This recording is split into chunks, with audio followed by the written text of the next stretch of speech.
ислам діні жалпы қазақтың даласына келген уақытта қазақтың өзінің салт дәстүрлері болды. Одан кейін ислам шариғаты келді, Құранның үкімдері, пайғамбардың жолдары, сүннеттері, хадистері үйлесім тауып, және оның Құранның шын екенін, пайғамбардың хақ екенін мойындап өздері қабылдаған.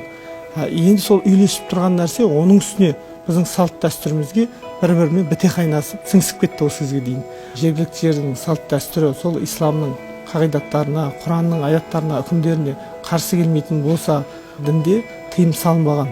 Қазақ елінің сонау заманнан бері өзінің бір дәстүрлі жолы қалыптасты осы ислам саласында, осы дін саласында біздің. Сол үшін де бізде айтылатын дәстүрлі ислам деп айтылып жатқанда сол исламның немесе дәстүрлі жолы біздің қазаққа өзімізге тән. Географиясы да, бүкіл тұрғылықты жерде халықтың мәдениеті, санасы, өмір салтына барлығы үйлесетін. Егемендік алған жылдардан кейін сыртқы шетелдерге діни білім алып келді.